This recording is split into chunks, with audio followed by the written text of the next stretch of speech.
इस नालायक को और मारो। इतनी मिलावट करता है कि दूध में दूध ही नहीं मिलता, बस पानी और पाउडर ही है। अरे इसे आज तो हम अच्छे से सबक सिखाएंगे। सारे गांव वाले मिलकर मेवालाल दूध वाले को उसकी करतूतों के लिए जमकर पीटते हैं और फिर धक्के मारकर गांव से बाहर निकाल देते हैं। हाय हाय, अरे आज तो मार मार के कमर तोड़ दी इन दुष्ट गांव वालों ने। लगता है अब इस गांव से मेरा दाना पानी उठ गया है। अब कोई दूसरा गांव ढूंढना पड़ेगा जहां मुझे कोई न जानता हो और मैं शुरू से शुरू कर सकूं। मेवालाल अपनी साइकिल उठाता है और उसमें लगी 2 दूध की बाल्टियां ठीक करता है। फिर साइकिल पर सवार होकर मेवालाल सीटी बजाते हुए चल पड़ता है नए गांव की तलाश पर। वो एक चाय की टपरी पर जाकर रुकता है। भैया एक चाय देना। हाँ भैया अभी देता हूँ, बस शहर से दूध की गाड़ी आने वाली है, वो जरा आ जाए फिर आपको बढ़िया सी चाय बनाकर दूंगा। ठीक है भाई। कुछ देर बाद दूध वाली गाड़ी आ जाती है और चाय वाला सोनू ड्राइवर से बहस करता है। क्या भाई, रोज रोज तुम इतना लेट क्यों करते हो आने में? अरे मेरा चाय का धंधा है और अगर तुम इतनी देरी से आओगे तब तक तो मेरा नुकसान होगा ना। अरे इतनी दूर से गाड़ी चला कर लाता हूँ, कभी रास्ते में ट्रैफिक तो कभी कुछ और, समय लग जाता है भाई। लेना है तो लो वरना रहने दो, मेरा समय बर्बाद मत करो। अब लेना तो है ही, गांव में कहाँ अच्छे से दूध की व्यवस्था है, तभी तो तुम्हारा मुंह देखना पड़ता है। लाओ दो। दूध लेकर सोनू चाय बनाने लगता है। मेवालाल मौका देखते हुए उससे पूछता है, क्या भैया इस गांव में ज्यादा दूध वाले नहीं है क्या? कहाँ बाबूजी, यहाँ सबको शहर की हवा लगी हुई है, सब शहर जाकर नौकरी करने लगे। गांव में खेती बाड़ी और गौशाला का काम बहुत कम हो गया है। गांव को ये समझ नहीं आता कि सब नौकरी करेंगे तो खाना आएगा कहाँ से। अरे गांव ही तो सबसे जरूरी है, रीढ़ की हड्डी जैसा। हाँ सही बात है। अच्छा लाओ चाय दो। मेवालाल मन ही मन सोचता है, कितना भाषण देता है ये। खैर ये गांव ठीक लग रहा है, यहाँ ज्यादा दूध वाले भी नहीं है, यहाँ मैं अपना व्यापार शुरू कर सकता हूँ। लेकिन उन पुराने गांव वालों ने मुझे इतनी जल्दी गांव से निकाल फेंका कि मैं अपनी गैया को साथ भी नहीं ला पाया हूँ। कुछ पक्का इंतजाम करना पड़ेगा। मेवालाल नए गांव में यहाँ वहाँ घूमता है ताकि वो गांव को अच्छे से समझ सके। उसे एक पुराना खंडहर मिलता है जिसे वो अपना अड्डा बना लेता है। अगली सवेर वो देखता है कि पंचायत बैठी हुई थी, वो भी जाकर उसमें बैठ जाता है। सरपंच जी, मेरे घर में अभी अभी बच्चा हुआ है, ये गांव में दूध की समस्या बढ़ती चली जा रही है। अरे शहर की गाड़ी आने में बहुत देर करती है, आप कुछ करिए ना। हाँ सरपंच जी, मेरा तो सारा धंधा ही दूध पर आधारित है, मेरा भी बहुत नुकसान हो रहा है। अरे अब आप सबको चिंता करने की कोई जरूरत नहीं है। मैंने सरकारी दफ्तर में बहुत चक्कर काटे और उन्हें अपनी समस्या सुनाई और कल ही मुझे बुलाकर उन्होंने इस नई सरकारी स्कीम के बारे में बताया है, जहां गांव के हर एक आदमी को एक एक गाय दी जाएगी। ये खबर सुनकर सब लोगों के चेहरे खिल गए। क्या? अरे वाह, ये तो बहुत अच्छी स्कीम है सरपंच जी। हाँ, अब इस गांव में दूध की समस्या हमेशा के लिए हल हो जाएगी। हर किसी के घर में एक गाय होगी। अब किसी को दूध के लिए शहर पर निर्भर नहीं होना पड़ेगा। सभी लोग खुशी से जोर जोर से तालियां बजाने लगते हैं, लेकिन मेवालाल के दिमाग में तो अलग ही खिचड़ी पक रही थी। अरे अगर हर किसी के घर में गाय आ गई तो मैं क्या यहाँ घास बेचूंगा? नहीं नहीं, मुझे ही कुछ करना पड़ेगा। कैसा मूर्ख सरपंच है ये, कमाने का इतना सुनहरा मौका है और ये समाज सेवा कर रहा है। अरे इसकी जगह अगर मैं होता तो सारी गाय डकार जाता और किसी को कानों कान खबर भी नहीं होती। हाँ। मेवालाल पंचायत खत्म होने के बाद सरपंच के घर जाता है, लेकिन वहाँ उसे गेट पर ही रोक दिया गया था। ओए, कौन हो तुम और कहाँ घुसे चले आ रहे हो? अरे वो अब मुझे भी सरकारी गाय चाहिए है। अब ठीक है, वहाँ जो ऑफिस है ना, वहाँ जाओ, एक रजिस्टर होगा, उस पे साइन करो और फिर फॉर्म भरो, उसके बाद ही गाय मिलेगी। अच्छा ठीक है ठीक है। मेवालाल ऑफिस में जाता है। वहाँ कई लोग अलग अलग टेबल पर बैठे थे और रजिस्टर में लिखा पढ़ी कर रहे थे। साहब, अब मेरा नाम रजिस्टर में लिख दीजिए, मेवालाल। हाँ, मुझे भी सरकारी गाय चाहिए है। लाओ 50 रुपए रखो रजिस्टर में। है? बस नाम लिखने का 50 रुपए? क्या करूं, मेरी कलम बिना वजन के चलती ही नहीं। वाह, बहुत अच्छे। मेवालाल 50 रुपए देकर रजिस्टर में नाम लिखवा लेता है। ये फॉर्म कहाँ मिलेगा? वो आगे जाओ, उस टेबल पर जो बैठे हैं ना, उनसे फॉर्म मिलेगा। अरे साहब, एक फॉर्म देना। ठीक है, ये रहा फॉर्म। अब लाओ 100 रुपए लाओ। क्या? लेकिन सरकारी फॉर्म तो फ्री होता है। वो सरकारी दफ्तर में होता है बाबू। ये तुम्हें सरकारी दफ्तर दिख रहा है क्या? हा? जल्दी करो, मेरा समय बर्बाद मत करो। गजब, लो तुम भी लो, कोई कसर ना बाकी रखो। हाँ। मेवालाल यहाँ भी 100 रुपए दे देता है। उसे एक दरवाजा दिखता है जो सरपंच के ऑफिस का था। मेवालाल दबे पांव वहाँ घुस जाता है। राम राम सरपंच जी। जी कहिए, आप कौन है? मैं मेवालाल। जी कहिए, क्या सेवा कर सकता हूँ आपकी? अरे सरपंच जी, ये मौका दूसरों की सेवा करने का नहीं है, बल्कि खुद मेवा बटोरने का है। क्या? मैं कुछ समझा नहीं। मतलब कि सरपंच जी, ये 150 रुपए की रिश्वत से आज तक किसका भला हुआ है? आपके ऑफिस में आदमी बस इतना ही मांग पा रहे हैं, लेकिन आपके पास तो बहुत बड़ा अवसर है, हाँ, लाखों कमाने का। सरपंच पहले तो थोड़ा हिचकिचाया, लेकिन लाखों सुनकर उसे भी रुचि आ गई। लाखों? कैसे? अरे मुझे पता था आपको ये बात जरूर पसंद आएगी। तो देखिए, प्लान ये है कि आपको जो सरकारी गाय मिलने वाली है ना, उन्हें गांव वालों को देने के बजाय आप दबा लीजिए। क्या? अरे मगर ऐसा कैसे हो सकता है? गांव वाले पूछेंगे नहीं क्या? उनकी मांग की चिंता आप मुझ पर छोड़ दीजिए। अरे मेरे पास एक ऐसी तरकीब है कि सांप भी मर जाएगा और लाठी भी नहीं टूटेगी। आप बस शुरुआत के लिए 10 गाय मुझे सौंपिए। ये गांव वालों के लिए तोहफा होगा। उसके बाद उनकी जुबान पर ताला लग जाएगा।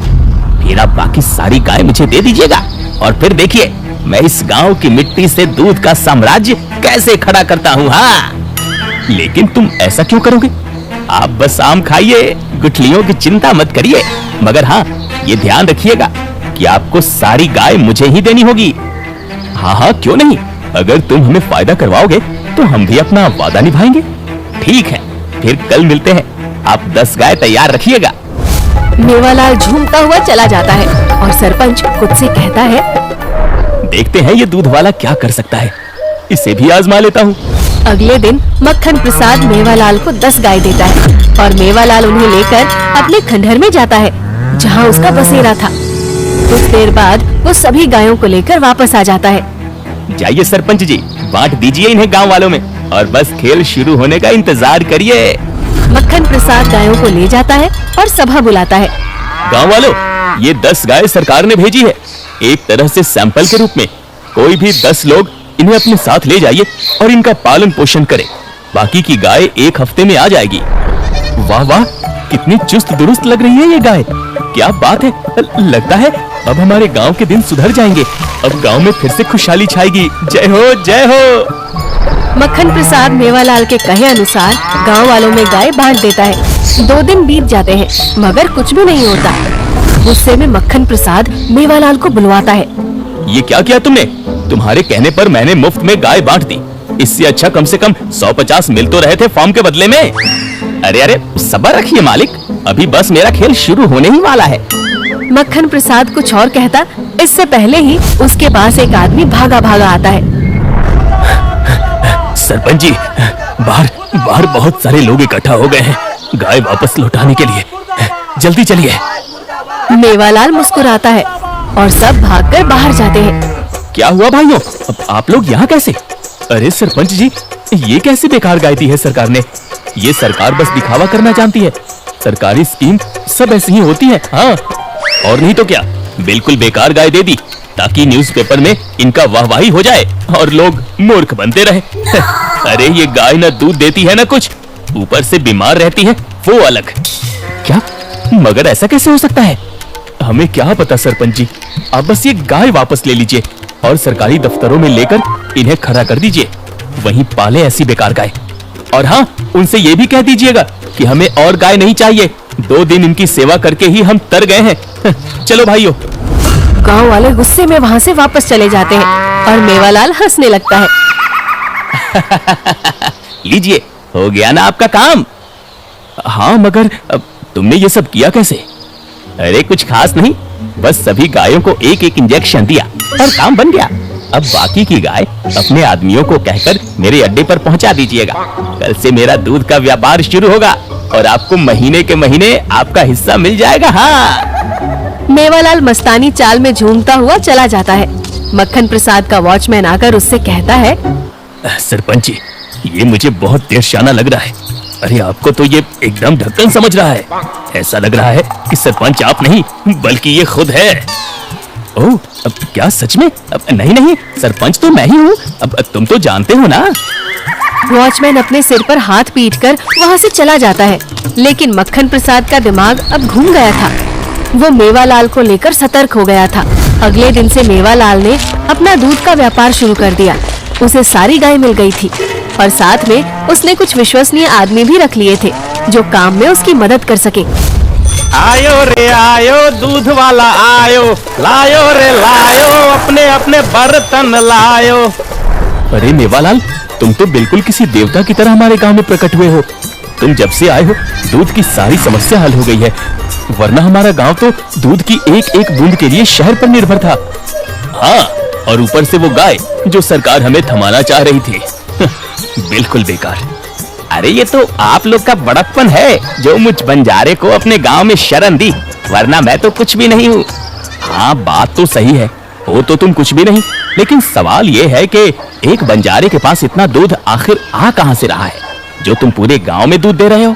अरे अरे भैया, मैं रोज शहर जाता हूँ ना, वहाँ से गाड़ी भरकर दूध लाता हूँ और आप लोगों को बेचता हूँ, बस और क्या। अच्छा, शहर की गाड़ियाँ तो इतनी देर में आती थी, तुम कैसे सवेरे सवेरे दूध ले आते हो? अरे भैया, मैं रात को ही निकल जाता हूँ दूध लेने ताकि सुबह तक वापस आ सकूं और आप सबको कोई कष्ट ना हो। अरे ओ जासूस, एक तो बेचारा इतनी मेहनत कर रहा है हमारे लिए और तू बिना मतलब उससे इतने सवाल कर रहा है। अरे अगर तुझे पसंद नहीं है तो उससे दूध मत लेना। जाओ भैया, तुम जाओ, बाकी घरों में भी तो दूध पहुंचाना होगा ना। ये तो ऐसे ही अंग्रेजी पिक्चर देखकर बड़ा जासूस बनता है। मेवालाल हंसता हुआ वहाँ से खिसक लेता है, लेकिन सुंदर की पूरी नजर अब मेवालाल पर थी। मेवालाल अपने खंडहर में जाता है। वहाँ सभी सरकारी गाय बंधी हुई थी। उन सबके गले में एक घंटी बंधी हुई थी जो एक ही कलर की थी। ये सरकारी गाय होने का निशान था।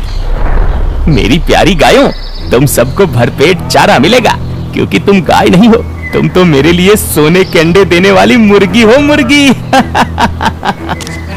मालिक, सरपंच जी के पास उनका हफ्ता भिजवाना है। हाँ, ये लो। अरे मालिक, ये तो कम है ना, हमें तो इससे ज्यादा मुनाफा हुआ है। ये सुनकर मेवालाल एक 500 का नोट उस आदमी को देते हुए कहता है, ये बात सरपंच को थोड़े ही पता है लाला। जब सारा रिस्क मैंने लिया है तो मलाई भी तो मैं ही खाऊंगा ना। सही बात है साहब, जैसा आप कहो। इसी तरह से मेवालाल मूर्ख सरपंच को चकमा दे रहा था। रात हो जाती है और मेवालाल खंडहर में ही सो जाता है। लेकिन आधी अंधेरी रात में कोई कंबल ओढ़कर खंडहर में आता है। मेरा शक बिल्कुल सही था, ये मेवालाल सबको चूना लगा रहा था, लेकिन अब मैं इसे और मुफ्त का मेवा उड़ाने नहीं दूंगा। क्या सुहानी सुबह है। चल बेटा मेवालाल, ड्यूटी पर लग जा। तेरे ग्राहक यानी ये पूरा गांव तेरी एक झलक पाने को तरस रहा होगा। गांव वाले तेरा इंतजार नहीं, तेरा हिसाब करने आए हैं मेवालाल। मेवालाल आंखें मलकर देखता है तो सामने सुंदर, गांव वाले और सरपंच मक्खन प्रसाद और पूरा गांव हाथ में लाठी डंडे लिए ऐसे खड़े थे जैसे वो मेवालाल नहीं, वर्ल्ड कप की ट्रॉफी हो। आप लोग यहाँ क्या हुआ? हाँ, सुना है तूने सरकारी गायों को इंजेक्शन लगाकर बीमार कर दिया और बाकी गायों को इस खंडहर में छिपाकर अपना दूध का धंधा चमका रहा है। है इंजेक्शन? अरे सरपंच जी, ये आप कैसी बहकी बातें कर रहे हैं? अरे आप ही ने तो कहा था। हाँ, मैंने ही तुझे यहाँ पनाह दी थी और यही मेरे जीवन की सबसे बड़ी भूल थी। अरे मैंने तुझे अतिथि देवो भव समझकर सिर पर बिठाया और तूने तो मेरी ही पगड़ी को अपना पैरदान बना लिया। छी छी छी छी, कितना नीच आदमी है रे तू। वही मैं सोचूं कि आखिर इतना दूध तू ला कहाँ से रहा है। अरे मगर मैंने तो मेरी बात तो सुनो। मैंने तो बस देखो तो इसकी हिम्मत तो देखो, अभी भी इसके पास बोलने के लिए हिम्मत है। इसकी तो ऐसी पिटाई करो कि इसे दूध नहीं तारे नजर आए। हाँ, मारो इस धोखेबाज को। गांव वालों की भीड़ ने मेवालाल पर हमला कर दिया और उसे पीटने लगे। मेवालाल समझ नहीं पाया कि आखिर ये हुआ क्या। लोगों ने धक्के मारकर उसे गांव से बाहर फेंकवा दिया। अरे हाय भैया, ये क्या हो गया? एक ही रात में सारा खेल कैसे पलट गया? अभी के अभी सरपंच जी के पास जाकर उन्हें सब बताता हूँ। सुंदर बिजली की रफ्तार से सरपंच जी के घर जाता है। सरपंच जी मजे से खाट पर सोए हुए थे। उठिए सरपंच जी, अरे गजब हो गया, गांव लुट गया। क्या हुआ, क्या हुआ? अरे भूकंप से भी बड़ा झटका है। वो मेवालाल, वो आपकी नाक के नीचे बैठकर पूरे गांव को चूना लगा रहा है। सारी सरकारी गाय उसने खंडहर में छिपा रखी हैं और दूध का काला धंधा कर रहा है वो। ओह, तो ये बात है। वो आस्तीन का सांप निकला। फिक्र मत करो सुंदर, सुबह हम उसे रंगे हाथों पकड़ेंगे। तुम जाओ और गांव के हर घर में ये खबर आग की तरफ फैला दो। जी सरपंच जी, कल उसे छोड़ेंगे नहीं। सुंदर के जाते ही सरपंच का वॉचमैन दबे पांव अंदर आता है। मालिक, आपको तो ये सब पहले से पता था, फिर ये नाटक क्यों? अरे बुद्धू, वो दूध वाला मुझे मूर्ख समझ रहा था, लेकिन वो ये नहीं जानता कि मैं मूर्ख नहीं, महामूर्ख बनने का नाटक करता हूँ। मैं मौका परस्त हूँ। अब तक दूध की मलाई मैंने खाई, और जब मामला बिगड़ने लगा तो सारा ठीकरा मेवालाल के सिर पर। अब गांव वाले जाने और वो दूध वाला जाने, मेरा तो दोनों हाथों में लड्डू है। मेरे प्यारे गांव वालों, मुझे बहुत दुख है कि आपके साथ धोखा हुआ है, लेकिन मैं ये आश्वस्त करता हूँ कि ये सब मैं इस गांव में दोबारा नहीं होने दूंगा। जब तक मैं आपके साथ हूँ, कभी भी आप लोगों के साथ नाइंसाफी कभी नहीं होने दूंगा। आपका मक्खन प्रसाद हमेशा आपके साथ है।